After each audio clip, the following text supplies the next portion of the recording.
السلام علیکم ورحمۃ اللہ وبرکاتہ۔ جگہ خالی آگے آ جائیے آپ، ماشاء اللہ۔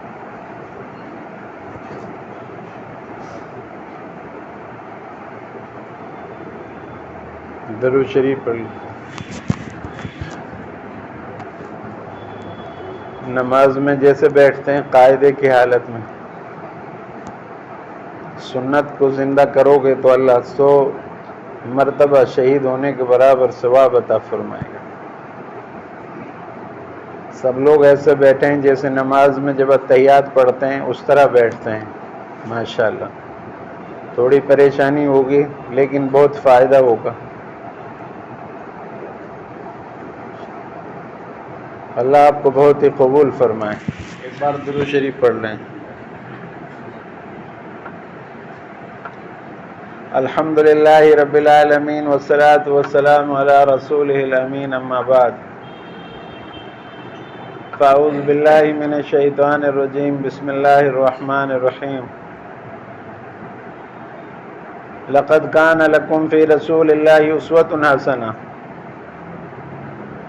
اللہ تعالیٰ قرآن میں حکم دیتا ہے تم سب کے لیے زندگی گزارنے کے بہترین نمونے اور طریقے وہ جناب رسول اللہ صلی اللہ علیہ وسلم کے طریقے ہیں۔ جو آدمی اپنے نبی کے طریقے کے خلاف زندگی گزارے وہ ہرگز کامیاب نہیں ہو سکتا، نہ دنیا میں نہ آخرت میں۔ اگر کامیاب ہونا ہے تو اللہ کے حکموں کو پورا کرنا ہے دنیا میں، اور نبی علیہ الصلاۃ والسلام کے طریقوں کو اپنی زندگی میں لانا ہے، ان پر چلنا ہے، تبھی ہم دنیا اور آخرت میں کامیاب ہوں گے۔ اللہ ہمیں اپنے نبی کے اصولوں پر چلنے کی توفیق عطا فرمائے۔ ایک صحابی تھے، ان کا نام جنید تھا۔ وہ صحابی رنگ کے بہت کالے تھے، رنگ جیسے توا ہوتا ہے نا، جس سے روٹی بنتی ہے، اس طرح کالے تھے۔ اللہ کے رسول صلی اللہ علیہ وسلم کی خدمت میں رہتے تھے۔ رنگ تو کالا تھا لیکن اللہ کے رسول صلی اللہ علیہ وسلم کی خدمت میں رہنے کی وجہ سے، آپ سے دین سیکھنے کی وجہ سے اللہ کے رسول اس سے راضی تھے۔ جب اللہ راضی تو اللہ کے رسول راضی تو اللہ بھی راضی۔ آگے آ جاؤ میرے بھائی، بہت غفلت سے کام لے رہے ہو تم، میں 2 بار کہہ چکا ہوں۔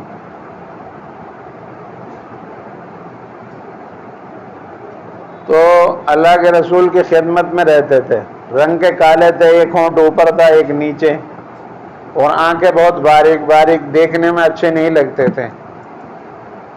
تو اللہ کے رسول کی خدمت کرتے تھے، اور آپ کی زبان سے جو بات نکلتی تھی اس کو اپنے سینے میں محفوظ کر لیتے تھے اور اس پر عمل کرتے تھے۔ ایک دن اللہ کے رسول صلی اللہ علیہ وسلم نے ان کی خدمت سے خوش ہو کر ارشاد فرمایا کہ جنید، تم شادی کیوں نہیں کر لیتے؟ انہوں نے کہا یا رسول اللہ صلی اللہ علیہ وسلم، میرا رنگ بہت کالا ہے اور میرا کوئی ہے بھی نہیں ہے، میں تو دین سیکھنے کے لیے پتہ نہیں کون سی جگہ سے آیا ہوا ہوں، میں اللہ اور اس کی رسول کی محبت میں، میرا کوئی خاندان برادری بھی یہاں نہیں ہے، اور میرا رنگ بھی بہت کالا ہے اور شکل بھی دیکھنے میں اچھی نہیں معلوم ہوتی، تو مجھ سے شادی کون کرے گا؟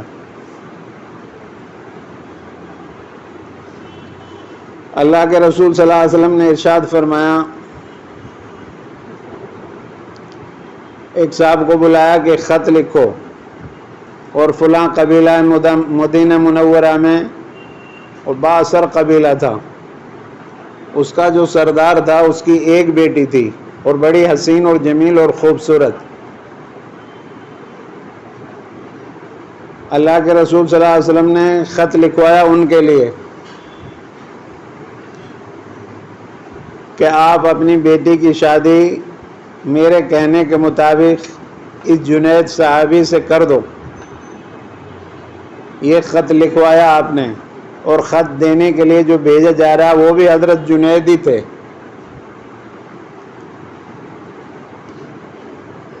حضرت جنید رضی اللہ تعالیٰ عنہ خط لے کر اس قبیلے کے سردار کے پاس پہنچے، اور جب ان کے گھر کی کندی کھٹکھٹائی تو وہ صحابی آئے باہر نکل کر، اور حضرت جنید نے اللہ کے رسول صلی اللہ علیہ وسلم کا خط اس کو دیا کہ یہ اللہ کے رسول صلی اللہ علیہ وسلم نے خط تمہارے نام بھیجا ہے، لکھا کیا ہے اس میں پڑھ لو۔ انہوں نے خط کھولا اور اس میں لکھا ہوا تھا کہ میں جس آدمی کو بھیج رہا ہوں اس کا نام جنید ہے اور یہ میرے صحابی ہیں، اور میں تم سے کہہ رہا ہوں کہ تم جو ہے اپنی اکلوتی بیٹی کا نکاح اس جنید صحابی سے کر دو۔ اب جب اس آدمی نے وہ خط دیکھا اور پڑھا، وہ تھوڑی دیر کے لیے دنگ رہ گیا۔ ادھر دیکھتے ہیں جنید کو تو کالے کلوٹے، توا جیسا رنگ، اور ادھر اپنی بیٹی کو دیکھتے ہیں تو اکیلی لاڈلی بیٹی اور خوبصورت، حسین اور جمیل، تو سکتے میں رہ گئے کیا کیا جائے۔ ادھر اللہ کے رسول صلی اللہ علیہ وسلم کا فرمان، ادھر میری اکلوتی بیٹی حسین اور جمیل اور خوبصورت، کیا کیا جائے۔ تھوڑی دیر ہو رہی تھی تو اندر سے جو بیٹی تھی ان کی، انہوں نے پوچھا ابا جی کیا ہے، تو ان کے والد نے بتایا کہ یہ تمہارا نکاح کا پیغام لے کر آئے ہیں، اللہ کے رسول نے خط لکھا ہے اور یہ صحابی ہیں حضرت جنید، ان سے تمہارا نکاح کے لیے اللہ کے رسول صلی اللہ علیہ وسلم فرما رہے ہیں۔ تو بیٹی بھی ایسی تھی، انہوں نے فرمایا ابا جی جس کا نکاح کے لیے پیغام جناب رسول اللہ صلی اللہ علیہ وسلم دے رہے ہوں اس سے خوش قسمت کون ہو سکتی ہے۔ اور بیٹی اگر میرا نکاح کا پیغام رسول اللہ صلی اللہ علیہ وسلم نے بھیجا ہے، چاہے وہ خوبصورت ہوں یا بدصورت ہوں، جب اللہ کے رسول صلی اللہ علیہ وسلم نے خط بھیج دیا تو میں اس کے لیے تیار ہوں۔ ایسی بیٹی فرما بردار، فرما بردار بچے، اگر کوئی فرما بردار بچہ اپنے باپ کی طرف یا ماں کی طرف ایک نظر محبت سے دیکھے تو ایک حج مقبول کا ثواب اللہ اس کو عطا فرماتا ہے۔ تو اس بچی کے والد نے کہا کہ جب تم راضی ہو بیٹی تو میں بھی راضی ہوں۔ چنانچہ جنید سے کہہ دیا گیا کہ تم بھی تیار ہو جاؤ، 2-3 روز کی مہلت دو، تم بھی تیاری کر لو اور ہم بھی تیار ہو جاتے ہیں۔ چنانچہ یہ جنید صحابی اس بات کو سن کر اللہ کے رسول صلی اللہ علیہ وسلم کے پاس تشریف حاضر ہوئے۔ پھر اللہ کے رسول صلی اللہ علیہ وسلم نے معلوم کیا کہ جنید کیا ہوا۔ جنید نے بتایا یا رسول اللہ صلی اللہ علیہ وسلم ایسا معاملہ ہوا ہے۔ تو اللہ کے رسول صلی اللہ علیہ وسلم نے جنید سے پوچھا یہ بتاؤ تمہارے پاس کچھ مہر وغیرہ کے لیے رقم ہے؟ جنید رضی اللہ تعالیٰ عنہ نے عرض کیا رسول اللہ صلی اللہ علیہ وسلم میرے پاس کچھ نہیں ہے۔ تو پھر اللہ کے رسول صلی اللہ علیہ وسلم نے ایک خط اور لکھوایا، اور وہ اس وقت کے جو مالدار تھے حضرت عثمان غنی رضی اللہ تعالیٰ عنہ کے نام لکھوایا۔ اس خط میں لکھا کہ میں اس صحابی کو بھیج رہا ہوں آپ کی خدمت میں، آپ اس کو 1000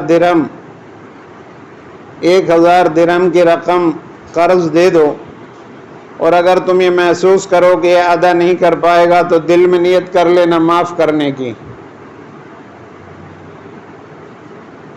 چنانچہ یہی صحابی جنید کو اس خط کو لے کر بھیجا گیا۔ جنید جب حضرت عثمان غنی رضی اللہ تعالیٰ عنہ کی خدمت میں پہنچے تو حضرت عثمان رضی اللہ تعالیٰ نے اس خط کو پڑھا تو بہت خوش ہوئے کہ مجھ سے بڑا خوش قسمت انسان اور کون ہو سکتا ہے جس کا مال خرچ کرنے کے لیے نبی اکرم صلی اللہ علیہ وسلم نے خط لکھا ہے۔ پہلے صحابہ ایسے تھے، اللہ کے رسول صلی اللہ علیہ وسلم کی بات پر جان مال سب کچھ قربان کر دینے کے لیے تیار ہر وقت۔ چنانچہ حضرت عثمان غنی رضی اللہ تعالی عنہ نے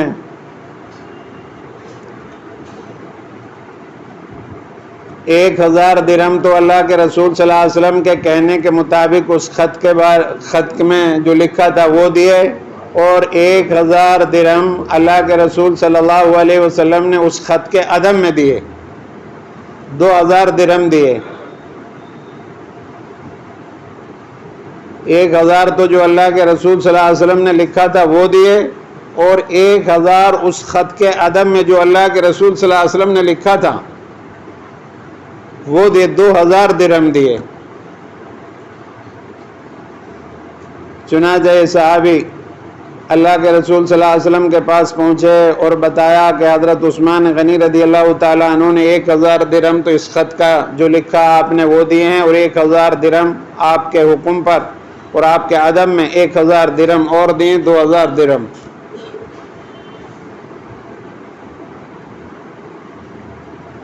اللہ کے رسول صلی اللہ علیہ وسلم نے ان سے فرمایا کہ ایسا کرو جنید، اپنی گھر وغیرہ کوئی بنا لو اور اپنا مہر کا کوئی انتظام کر لو۔ چنانچہ اس نے اپنے گھر کا انتظام کیا، جو زمانے کے اعتبار سے جیسے چکی تھی، مشکیزہ تھا، اور چٹائی تھی، چارپائی تھی، جو بھی اس زمانے کے اعتبار سے گھر کے اندر سامان ہوتا ہے وہ انہوں نے بیچاروں نے خریدی اور اپنا ایک مکان بنایا چھوٹا سا۔ اس کے بعد میں ایک جنگ کا اعلان ہوا، اللہ کے دین کی وجہ سے ایک جنگ میں جانے کا اعلان جناب رسول اللہ صلی اللہ علیہ وسلم کی طرف سے ہوا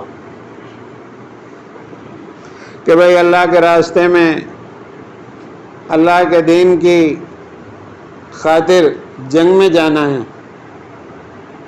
تو سارے صحابہ آپ صلی اللہ علیہ وسلم کی بات پر تیار ہوئے۔ جنید رضی اللہ تعالیٰ عنہ بھی اس جنگ میں شریک ہونے کے لیے جو سامان لیا تھا اس کو واپس کرنے لگے کہ بھئی جب اللہ کے رسول صلی اللہ علیہ وسلم کا حکم ہو گیا ہے جنگ میں جانے کے لیے تو شادی بعد میں ہو جائے گی، پہلے جنگ میں شرکت کروں۔ چنانچہ وہ سامان جو تھا وہ سب واپس کیا اور جنگ کا سامان لیا، جیسے تلوار ہے، نیزہ ہے، تیر ہیں۔ اس زمانے کے دکاندار اور تاجر لوگ بھی ایسے تھے، آج کے زمانے کی طرح نہیں کہ اگر ایک مرتبہ آپ نے سامان خرید لیا تو واپس نہیں ہوگا۔ یہ ہمارا قانون ہے، اسلامی قانون یہ ہے کہ اگر آپ نے کوئی سامان لیا ہے اور گھر پہنچ گئے ہیں آپ اور آپ نے اس کو استعمال نہیں کیا ہے تو آپ اس کو واپس کر سکتے ہیں۔ تاجر کو چاہیے اس کو واپس کر کے اس کی رقم واپس کرے، یہ اسلامی قانون ہے۔ اور ہمارا جو بنایا ہوا قانون ہے وہ یہ ہے کہ ہم واپس نہیں کریں گے، ہم سامان دوسرا دے سکتے ہیں، وہ بھی بڑی کہا سنی کے بعد۔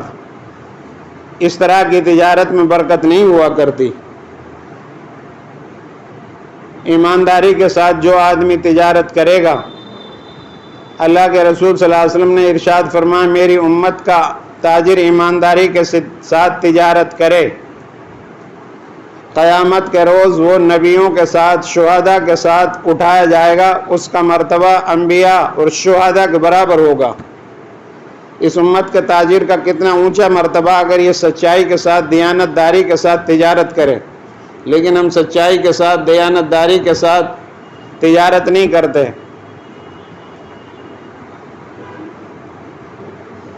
ہمیں تجارت کے بارے میں معلوم نہیں ہے۔ حضرت عمر فاروق رضی اللہ تعالیٰ عنہ نے قانون بنایا تھا اپنی خلافت میں، جو مارکیٹ میں بیٹھے اور جو کام کر رہا ہے وہ اس کام کی لائن کا علم حاصل کرے، تب وہ بیٹھے گا، اس کو لائسنس دیا جائے گا، کہاں یہ اس بارے میں علم میں ماہر ہے۔ آج کا تاجر تجارت کے اصول اور قانون کو نہیں پڑھتا، اس لیے دکانوں پر بیٹھ کے بد اخلاقی سے پیش آتے ہیں، اس سے تجارت نہیں چلا کرتی، بیٹھ جاتی ہے، برکتیں نہیں آتی۔ بہرحال حضرت جنید نے سارا سامان واپس کیا، اور وہی نیزہ، بھالے اور تلوار وغیرہ جو جنگ کا سامان ہوتا ہے وہ لی، اور جنگ میں شریک ہونے کے لیے آگے چلے گئے۔ اللہ کے رسول صلی اللہ علیہ وسلم کے کہنے پر چنانچہ جنگ ہوتی رہی۔ جب جنگ کا اختتام ہوا تو اللہ کے رسول صلی اللہ علیہ وسلم لوگوں کو دیکھ رہے تھے کہ کون کون موجود ہیں، کون کون زخمی ہیں، کون شہید ہو چکے ہیں۔ چنانچہ سارا معائنہ اللہ کے رسول صلی اللہ علیہ وسلم فرما رہے تھے، جنید نہیں مل رہے تھے۔ اللہ کے رسول صلی اللہ علیہ وسلم نے معلوم کیا اپنے صحابہ سے کہ جنید نظر نہیں آ رہے، جنگ میں شریک نہیں ہوا کیا وہ؟ تو کچھ صحابہ نے بتایا یا رسول اللہ صلی اللہ علیہ وسلم جنید تو شادی کی تیاری میں تھے، اپنا سامان وغیرہ خرید رہے تھے، شاید وہ جنگ میں شریک نہیں ہوئے ہیں۔ چنانچہ اللہ کے رسول صلی اللہ علیہ وسلم نے شہیدوں میں جہاں شہید لوگ پڑے ہوئے تھے وہاں دیکھا، صحابہ نے بتایا کہ وہ تو جنید تو شہید ہو چکے ہیں، شادی نہیں ہوئی بیچارے کی، اللہ کے دین کے لیے شہید ہو گئے۔ اللہ کے رسول صلی اللہ علیہ وسلم جب شہیدوں کو تدفین فرما رہے تھے، تدفین کر رہے تھے، تو جنید کی لاش کو جب اٹھا کے لے جا رہے تھے تو اللہ کے رسول صلی اللہ علیہ وسلم پنجوں کا بل چل رہے تھے۔ صحابہ نے عرض کیا یا رسول اللہ صلی اللہ علیہ وسلم آپ کے پیر بالکل صحیح ہیں، کوئی زخم نہیں ہے، لیکن اس کے باوجود آپ جنید کی جنازے کی نماز پڑھ کر اس کی نعش کو دفن کرنے کے لیے پنجوں کے بل چل رہے ہیں، اس کی کیا وجہ ہے؟ تو اللہ کے رسول صلی اللہ علیہ وسلم نے ارشاد فرمایا جنید کی نماز جنازہ میں شرکت کرنے کے لیے آسمان سے اس قدر فرشتے آئے ہیں کہ مجھے زمین پر پیر رکھنے کی جگہ نہیں مل رہی ہے۔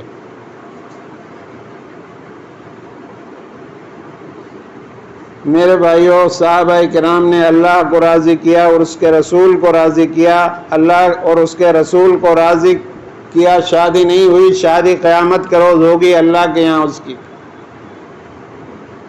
جنت کی حور سے شادی ہوگی۔ ان حضرات کے ہاں تمام چیزیں اللہ اور اس کے رسول کے مقابلے میں کچھ بھی نہیں ہے، اور اللہ اور اس کے رسول کا حکم ان کے لیے سب کچھ ہے۔ تو یہ تھے وہ صحابی جنہوں نے دین کے لیے اپنا جان، اپنی مال، اپنا گھر، اپنا مکان، اپنا وطن سب کچھ ترک کر دیا اور اللہ کے دین کے لیے نکل کھڑے ہوئے، اور پوری دنیا میں ان کی قبریں بن گئی۔ 1.25 لاکھ صحابہ میں سے صرف 10,000 کی قبریں مدینہ منورہ اور جنت البقیع کے قبرستان میں ملتی ہیں، باقی سارے کے سارے پوری دنیا میں پھیل گئے اللہ کے دین کے لیے، اور جہاں جن کا رخ تھا ادھر چلے گئے اور دین کی محنت کرتے کرتے کرتے کرتے اپنی زندگی ختم کر لی۔ ہم لوگ اپنی حالت پر دیکھیں، جو دین و صحابہ اور اللہ کے رسول صلی اللہ علیہ وسلم ہم کو دے کر گئے ہیں، ہم اس پر کتنا عمل کر رہے ہیں؟ ہم سے 5 وقت کی نمازیں بھی نہیں پڑھی جا رہی۔ میرے بھائیوں، یہ 5 نمازیں ہمارے اوپر فرض ہیں۔ جو آدمی ان 5 نمازوں کو جماعت کے ساتھ وقت کی پابندی کے ساتھ ادا کرے گا، اللہ تبارک و تعالی اس کو 50 وقت کی نمازوں کے برابر ثواب عطا فرمائے گا۔ نماز 5 اور ثواب 50 وقت کی نمازوں کے برابر ملے گا۔ اس امت کی محنت کم، مزدوری زیادہ۔ تو میں عرض کر رہا ہوں، ہم اللہ کے رسول صلی اللہ علیہ وسلم کا جو لایا ہوا دین ہے اور جو ہمارے پاس موجود ہے، ہم اس کو اپنے اہل و عیال پر اس کو خرچ کریں، اس کے بارے میں اپنے اہل و عیال کو بتائیں۔ اللہ تعالیٰ قرآن میں فرماتا ہے، یا ایھا الذین آمنوا قوا انفسکم واہلیکم نارا، اے ایمان والو جہنم کی آگ سے خود بھی بچو اور اپنے اہل و عیال کو بھی بچاؤ، جس کا ایندھن پتھر اور انسان ہوگا۔ تو میرے بھائیوں، ہم اللہ اور اس کے رسول کے حکموں پر عمل کریں اور اللہ اور اس کے رسول کے طریقوں پر زندگی گزاریں تو دنیا میں بھی کامیاب ہوں گے اور آخرت کے اندر بھی ہم کامیاب ہوں گے۔ اور اللہ تبارک و تعالیٰ جیسے صحابہ کے زمانے میں موجود تھا، آج بھی ایسے موجود ہے۔ صحابہ جیسے عمل کریں ہم لوگ تو آج بھی اللہ کی مدد وہی ہوگی جو صحابہ کے زمانے میں تھی۔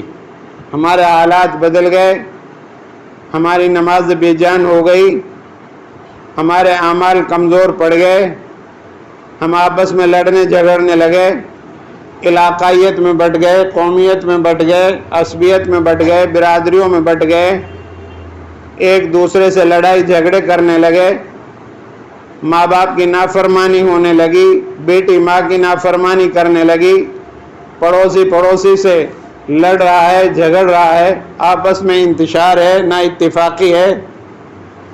تو ایسے میں اللہ کی کیسے مدد آ سکتی ہے؟ علم حاصل کرنے سے ہم دور ہیں۔ جو قوم علم میں فقیر ہوتی ہے کبھی سر اٹھا کر نہیں جیا کرتی۔ اگر آپ کو سر اٹھا کر جینا ہے تو آپ علم حاصل کریں زیادہ سے زیادہ۔ حدیث پاک میں آتا ہے، اللہ کے رسول صلی اللہ علیہ وسلم نے ارشاد فرمایا، جس آدمی نے جمعے کے روز سورہ کہف کی تلاوت کی، اس کے لیے زمین سے لے کر آسمان تک ایک نور چمکتا رہے گا، اور اس سورت کی برکت سے دجالی فتنوں سے محفوظ رہے گا، اور اس جمعے سے لے کر آنے والے جمعے تک کی چھوٹے چھوٹے تقصیرات اور گناہ اللہ اس کے معاف کر دے گا۔ جو لوگ قرآن پڑھے ہوئے ہیں وہ پڑھ لیا کرو، جو لوگ نہیں پڑھے ہوئے ہیں وہ تکبر نہ کریں، گھمنڈ نہ کریں، وہ سیکھنے کی کوشش کریں۔ قرآن سیکھنے میں کیا گھمنڈ، کیا تکبر، اللہ کا کلام ہے۔ 70 سال کا آدمی بھی اگر قرآن سیکھنا چاہے تو اس کے لیے بھی کھلا ہوا ہے دروازہ۔ کسی قرآن پڑھنے والے کے پاس بیٹھ جائے آدھا گھنٹہ اور اپنی الف سے لے کر یا تک کے الفاظ یاد کر لے، ایسے پڑھتے رہے، اور اس درمیان اگر موت بھی آ جائے گی تو قرآن کے پڑھے ہوئے میں شمار کرے گا اللہ اس کو۔ تو میرے بھائیو، اللہ کے کلام سے دوری بہت ہی بدبختی اور بدنصیبی کی بات ہے۔ جس سینے میں اللہ کا کلام کی کچھ بھی صورتیں موجود نہ ہو، وہ ویران ہے، وہ سینہ، وہ زبان ویران ہے۔ اس لیے اللہ کے کلام کو یاد کرو۔ ذکر تو کبھی بھی کر لو گے، تسبیح تو کبھی بھی پڑھ لو گے، بینائی چلی جائے گی تب بھی ذکر کر لو گے، تسبیح پڑھ لو گے، لیکن قرآن اگر بینائی چلی گئی تو نہیں پڑھ پاؤ گے۔ آج ہی شروع کر دو، لڑائی جھگڑوں سے بچ جاؤ۔ جو آدمی لڑائی جھگڑے کرتے ہیں اللہ ان کی مغفرت شب قدر کی رات میں بھی نہیں کرتا۔ آپس میں اتفاق پیدا کرو، لڑائی جھگڑوں سے بچو۔ جھوٹ بولنا بری بات ہے، فضول خرچی کرنا بری بات ہے، لغو باتیں نہ کریں، اور ہر اچھے کام کی طرف بڑھیں، ہر برے کام سے بچنے کی کوشش کریں، اللہ کے دین کو لے کر دنیا میں پھریں، سارے لوگوں کو اللہ کے کلام کا تعارف کرائیں، نبی صلی اللہ علیہ وسلم کی سیرت کے بارے میں دنیا کو بتائیں، آپ صلی اللہ علیہ وسلم کے اخلاق کے بارے میں بتائیں، آپ صلی اللہ علیہ وسلم کی زندگی کے بارے میں ہمارے گھروں میں مشورے ہوں، تعلیم ہو عورتوں کے اندر بھی۔ ہم لوگ جمعہ میں جماعت میں جا کر کے نہیں، جمعہ میں سن لیتے ہیں، مسجد میں درس ہوتا ہے اس کو سن لیتے ہیں، لیکن عورتیں بیچاری عید کے دن بھی محروم رہتی ہیں، جمعے میں بھی شریک نہیں ہوتی۔ ان کے یہاں بھی اپنے گھر میں جو ہے 5 منٹ کی تعلیم ضرور کیا کرو، اس سے اپنے گھر کا ماحول دینی بنے گا، بچوں کا ذہن دینی بنے گا۔ ورنہ تو میرے بھائیو اگر دین کی محنت نہیں ہوگی، دین کی تعلیم گھروں میں نہیں ہوگی تو علماء کے گھر بھی دہریہ اور اللہ کو جھٹلانے والے لوگ پیدا ہو جائیں گے۔ اس لیے اللہ کے دین کی محنت کریں۔ اللہ سے دعا ہے اللہ رب العالمین مجھے بھی آپ سب کو عمل کرنے کی توفیق عطا فرمائیں۔ وآخر دعوانا ان الحمدللہ رب العالمین۔